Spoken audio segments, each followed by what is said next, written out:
Thank you very much, everyone.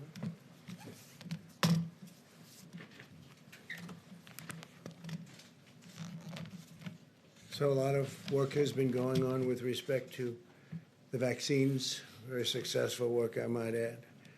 We have three great companies doing somewhat different variations, but they're all looking very good. From the beginning of the China virus, all nations have understood that our top priority must be to develop a vaccine as quickly as possible to end the pandemic and get life back to normal. The successful vaccine will not only save millions of lives, it will put an end to the restrictions and some of the things that go on and have to go on in the meantime. Today I want to discuss the historic progress we're making to deliver a safe and effective vaccine in record time. And there's never been anything like this ever in our history. There's never been in history, period, world history. Since January, America's brilliant doctors and scientists have been working around the clock. These are the best medical minds in the world by far, and the vaccines are going through the gold standard of clinical trials and very heavy emphasis placed on safety. 3 vaccines are already in the final stage. Joe Biden's anti-vaccine theories are putting a lot of lives at risk, and they're only doing it for political reasons. It's very foolish. It's part of their war to try and discredit the vaccine now that they know that we essentially have it. We'll be announcing it fairly soon. As part of Operation Warp Speed, my administration's manufacturing all of the most promising vaccines in advance, and actually it'll be fairly long in advance. As soon as a vaccine is approved, the administration will deliver it to the American people immediately. Distribution will begin within 24 hours after notice, and the General, I think those are the words specifically you wanted us to use. Yes, Mr. President. Within 24 hours, you're all set to go, and massive amounts will be delivered through our great military, and the General is one of our best, and he is ready to go. We'll have manufactured at least 100 million vaccine doses before the end of the year, and likely much more than that. Hundreds of millions of doses will be available every month, and we expect to have enough vaccines for every American by April. And again, I'll say that even at that later stage, the delivery will go as fast as it comes. They can deliver. They're very good. Best, I think, probably the best in the world. The estimates I'm providing today are based on the manufacturing that's in process, and that's in process immediately right now. We've already exceeded our ambitious goals under the Defense Production Act contracts that we've secured. We may even get far above these numbers. The numbers that I'm telling you today, I think we'll exceed them very, very substantially. And I think that also includes distribution. I think distribution will go even quicker than most people think. I'm relying on our military. Everything I've done with our military has worked out very well. In a short time, we'll have a safe and effective vaccine, and we'll defeat the virus. Interestingly, as I was saying, that go very well, just like what we did with our military with respect to ISIS went very well, long ahead of schedule. They have been incredible in working with me. Let's go to Puerto Rico, because Puerto Rico's been hit very, very hard by a lot of different storms, and they're great people. It's a great place. I know it well. Great place. Today, my administration's making the largest emergency relief award in history to rebuild Puerto Rico's electrical grid and educational system. We're awarding $13 billion to permanently repair and replace thousands of miles of transmission and distribution lines that should have been done many years ago. This was beyond even the storms. This was just age and a lot of the salt. The salt from that ocean is a killer for electrical stations and power generation systems. But on top of the salt, you had these massive storms or hurricanes come in, and Maria in particular was a disaster. But for many years, they've been trying to get this done, and they have had the political willpower in Washington to get it done, so we're going to get it done for them. We're also going to be bringing back very, very major amounts of medical work. You know, we used to have pharmaceutical manufacturing at levels that few places had, and a lot of it's left Puerto Rico, and we're going to bring that back, especially now since our emphasis is going to be making our product. So we're going to bring pharmaceutical manufacturing back to Puerto Rico. A lot of it left over the years, over a long period of time. It's been leaving and going to China and other places. So we're bringing all of that back. This was done in previous administrations. I'd like to just point out we've done more for Puerto Rico than anybody, and this is just an example of it, but we've done more for Puerto Rico by far than anybody. We'll also be launching a major effort to repair and renovate the schools across the island. Following Hurricane Maria, my administration immediately deployed the full power of the federal government to bring the electric grid back online so they could at least temporarily, and it certainly wasn't a permanent fix. It was ripped to shreds, but a lot of that was ripped to shreds long before even the storm came in. For many, many years they've been trying to do it. But we wanted to restore water supplies, and we did make emergency repairs to critical infrastructure, which we took care of, and save countless lives, which we did. FEMA's response in Puerto Rico included the longest sustained air mission supplying food and water in American history. We supplied it for long after the hurricane was gone, the largest disaster commodity distribution mission in U.S. history and the largest sea bridge operation in federal disaster aid U.S. history. My administration's also pre-positioned vast quantities of relief supplies for the future disasters. But unfortunately, Puerto Rico's in the way of a lot of different storms, a lot of hurricanes, and the island is now stocked with nearly 8 times as much drinking water and 13 times as much food as it had before I took office, so they're ready to go if something should happen. They got brushed by a storm recently, but they're in a good position. So we're going to bring back medical distribution and manufacturing to Puerto Rico, and at a level far greater than it was before. And it's been emptied out. It's been largely left the island for many years. One point it was the talk of the world, and now it's the talk of the world in a different way. We're bringing it back, so we're going to be bringing it back from various other parts of the world. It's going to Puerto Rico, and I think that's going to be very exciting for the people. And we're undertaking the largest federal investment in Puerto Rico's history.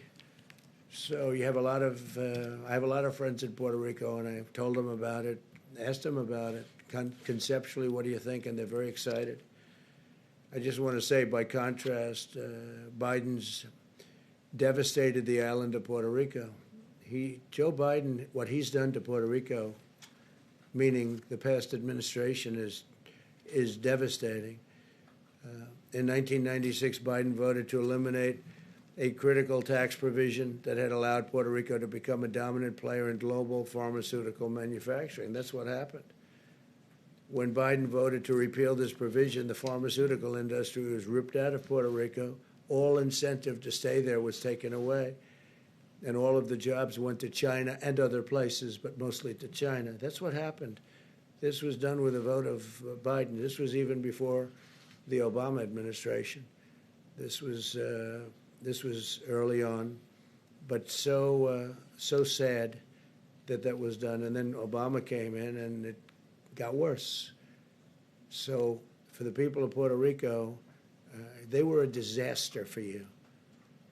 And I have to say, in a very nice way, a very respectful way, I'm the best thing that ever happened to Puerto Rico. Nobody even close. But as a result, the island's economy, under the previously mentioned names, it just absolutely cratered. Biden's vote also left the United States at the mercy of foreign suppliers for essential medicines, putting our national security and our health at risk. We had a tremendous industry potentially going to Puerto Rico, and they just absolutely cut it short with bad votes and took all the incentive away, and it went to other places, faraway lands. So they really, in a sense, were voting to destroy Puerto Rico, and we're bringing Puerto Rico back and we'll have it done fairly quickly. And the $13 billion is that's a tremendous amount of money, but it's a very important amount, and I think you're going to see something terrific. And it's very exciting to me. What the most exciting is bringing the whole pharmaceutical industry back. We've spoken to various companies, and they're willing to go there. They want to have a little bit of help, but they're willing to go to Puerto Rico. And Puerto Rico is going to be very exciting what's going to happen. They were on the verge of doing it, and they took away all the incentives. I don't know how that was allowed to happen, but they allowed it to happen. That was very, very bad for Puerto Rico and the people of Puerto Rico. That was done by Democrats, and a Republican is bringing it back. So with that, we can take a few questions, and we are, again, very advanced on the vaccine. We think that sometime in the very near future we'll have it. We're, I would say, I think I can say years ahead of schedule what it would be if it were an administration other than this one. It would have been, you would have been years before you ever had anything approved by the FDA. John, please. Mr. President, this huge aid package to Puerto Rico, why not a year ago? Why not 2 years ago? Why not 3 years ago? Why 46 days to the election? Because what we're doing is we've been working on it for a long time to get it passed. Very tough to get things past Democrats where they don't want to see this happen. And they probably certainly didn't want to see it happen at this point. But it's a big package. It's a great package. And I think the most exciting part of the package isn't necessarily the billions of dollars. It's going to be what we do with the pharmaceutical industry. We're going to get them back into Puerto Rico. They liked being there, but they changed the tax situation. They ripped it out. So they really ripped apart the island. And we're going to bring it back, John. It may be simply coincidental, but it does coincide with the big push for Puerto Rican voters that the Biden-Harris campaign. Yeah, I think that that's, well, they can't do anything. Look, the Biden-Harris campaign, what they did, they hurt, I've gone through it, and whether it was President Obama or Vice President Biden, they were a disaster for Puerto Rico, a disaster. And what we're doing and what we've done, but what we're doing is something that will be fantastic for many years in the future. Bringing back the pharmaceutical industry, manufacturing in Puerto Rico is what they've wanted for years, and we're doing that in addition to the $13 billion. Yes, please. Mr. President, I think I heard you right saying that you said that you expect to have enough vaccines for every American by April. So as we sit here in mid-September, and there have been questions about the timeline, can you walk us through now and the beginning of April to which every American can have a vaccine? Sure, and I think we may exceed those numbers even. Scott, do you want to discuss that quickly? Sure. As has been said many times.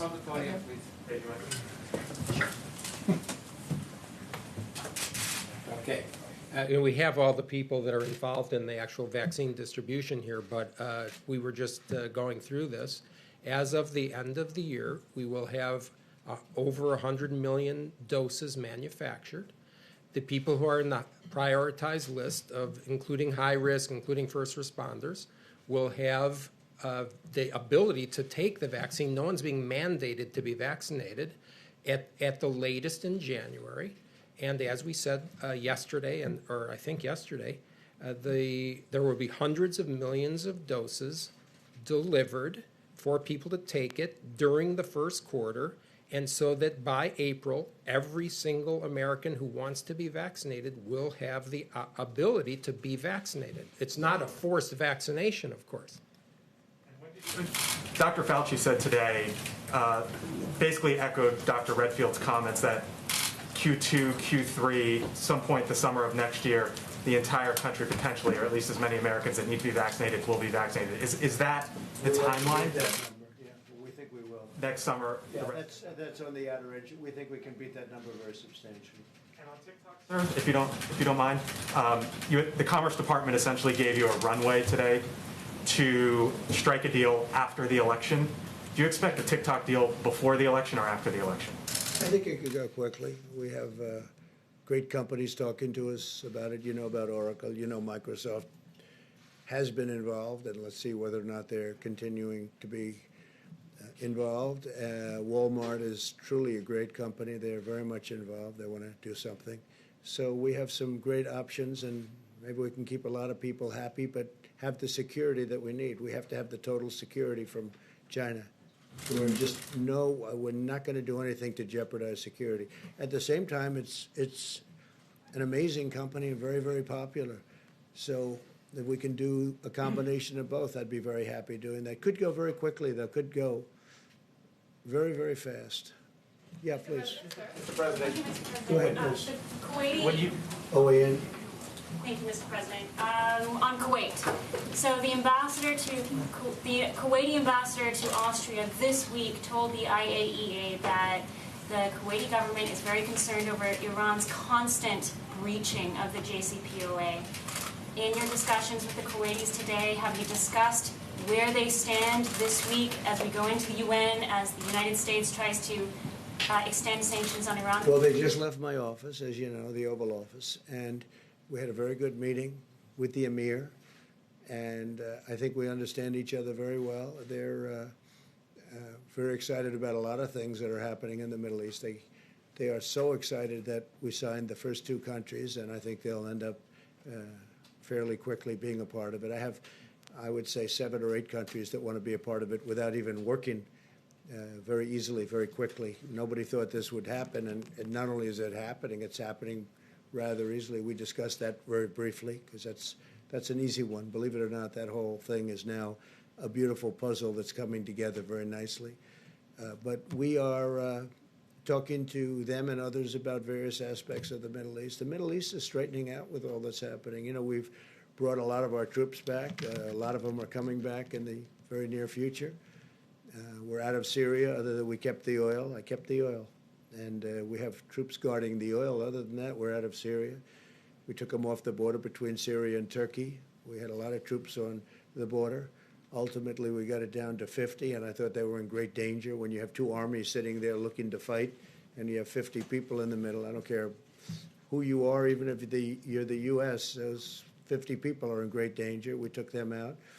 But we had a lot of troops on the border, and we took them out. I said, look, they've been fighting on their border for 200 years, and a lot longer than that under different names, and they can continue to do that. That's not for us. We're guarding our own borders. We're doing very well on our southern border, as an example.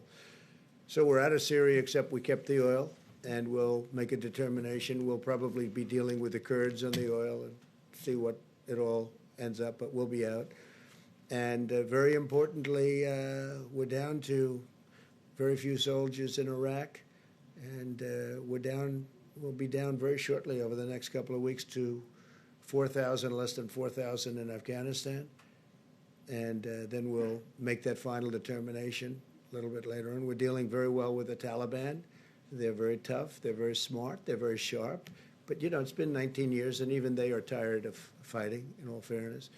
And we really served as a police force, because if we wanted to do what we had to do, we would have fought a lot differently than they have over the 19 years. They didn't fight it properly. They were police, okay? They're not police. They're soldiers. So there's a difference. The police, nobody has more respect for police than I do, but they have to do their own policing. So we're having some very good discussions with the Taliban, as you probably heard. It's been public. And but we'll be down to, very shortly, we'll be down to less than 4,000 soldiers. And so we'll be out of there, knowing that certain things have to happen, certain things have to be fulfilled. But 19 years is a long time, 8,000 miles away. 19 years is a long time.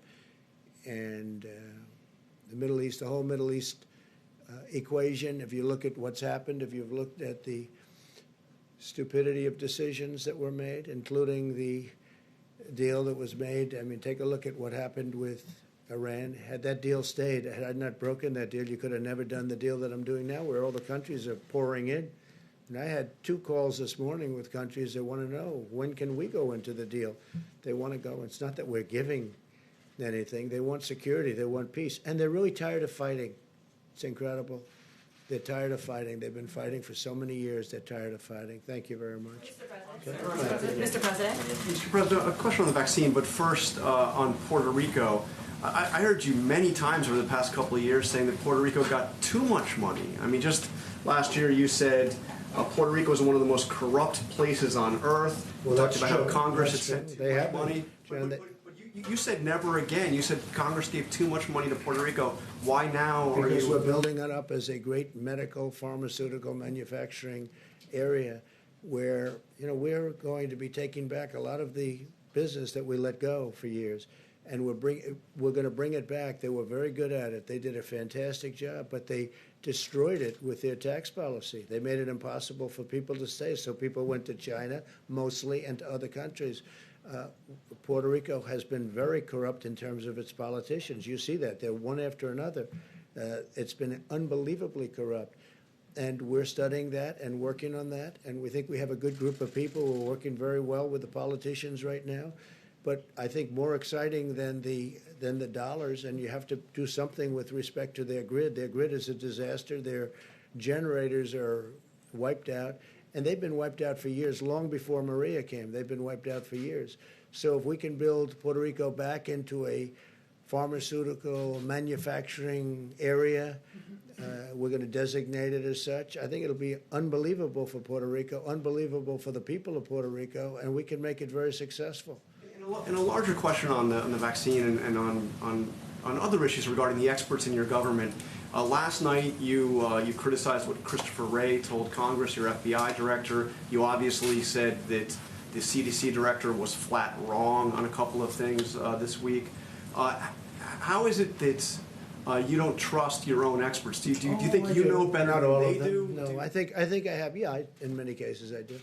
I think we have a bigger problem with China than we have with Russia. I think China is a far bigger problem. And I said, well, that's okay if you want to think about Russia, but what about China? I think that's appropriate. I thought that the definition of Antifa was an absolutely incorrect definition, so I speak up. I like to speak up.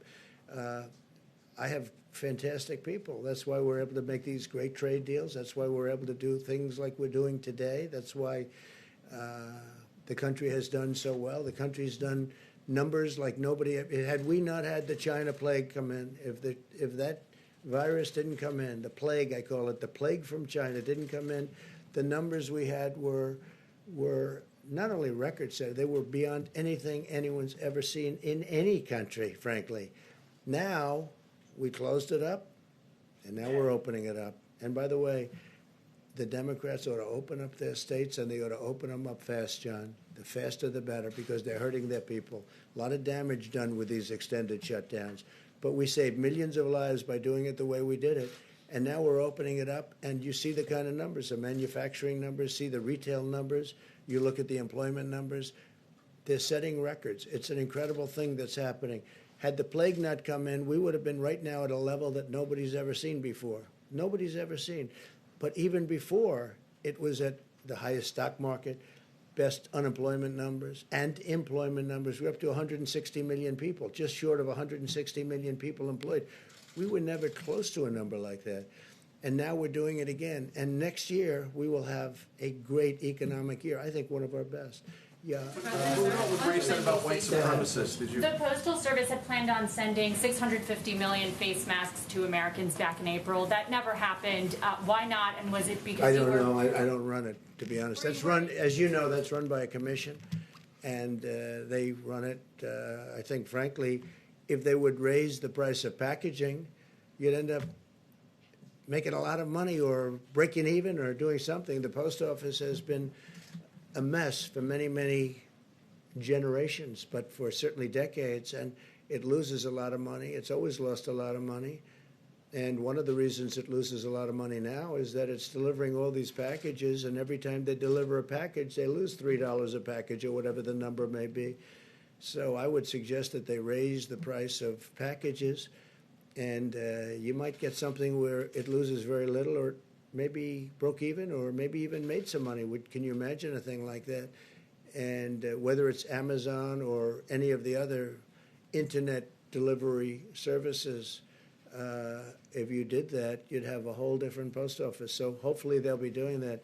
In the meantime, I know so many people in the postal system, and I've known them over the years. They're incredible people, and they're very secure. They're going to be very secure. You know, the problem they have with the ballots, not the post office, the problem they have with the ballots is the people sending the ballots and the people counting the ballots.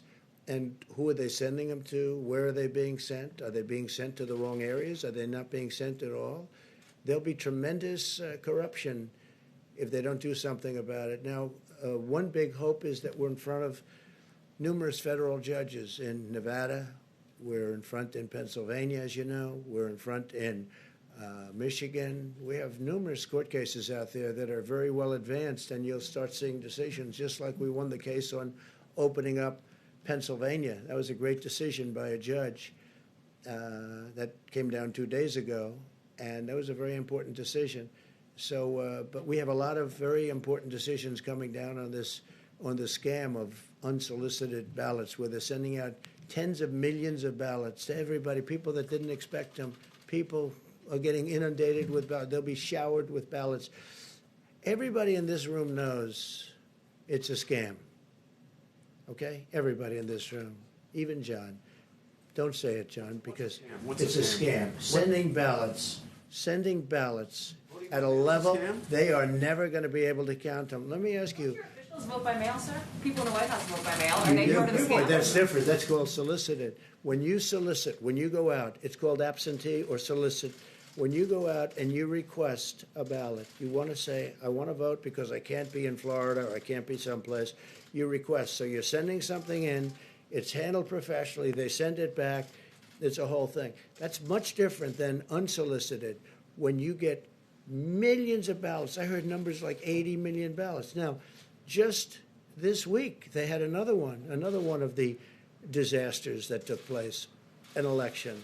But look at what happened in New Jersey, and they had another one in New Jersey, very, very bad, different than Patterson. Look at what happened in New York with Carolyn, your Congressman, Murphy, Maloney, Carolyn Maloney. Look at that. I mean, look at that race. Carolyn Maloney had a race. It was a disaster. Ballots are missing. Ballots are fraud. These are small races. Look at what happened in Virginia. Look at what happened at various other parts of the country, even over the last short period of time. And these aren't 80 million or 50 million or 20 million votes. These are small elections. These are congressional elections where, in theory, it's easy. So what's going to happen on November 3rd when somebody's leading and they said, well, we haven't counted the ballots. We have millions of ballots to count. It's a disaster. Everyone knows it. Everyone knows it's a disaster. And I don't expect people here to say, although some people will, some people would say it. Everyone knows. You don't even have to know politics to know. And this has nothing to do with post office, by the way. Where are these ballots going? Who's sending them? Who's signing them? You have in Nevada, you have a governor that signed something where he doesn't even want verification of the signature. So what does that mean? So he doesn't even want verification of the signature. So I think it's going to be a terrible time for this country, and we're counting on federal judges to do a great constitutional job when they're right now analyzing it. Many federal judges, like I think 5 or 6, but many federal judges, I can tell you, in Pennsylvania, big, in Nevada, very big.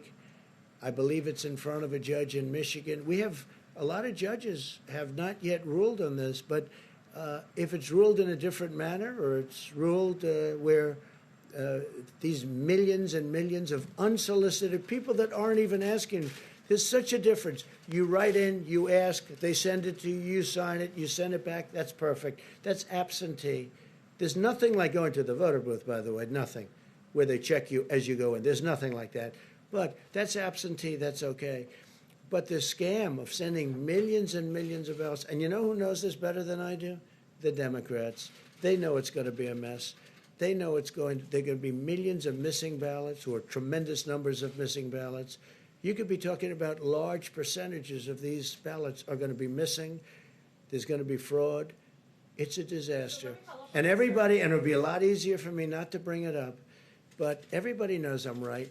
And you don't have to know a lot about elections. You don't have to know a lot about politics. This is going to be the scam of all time.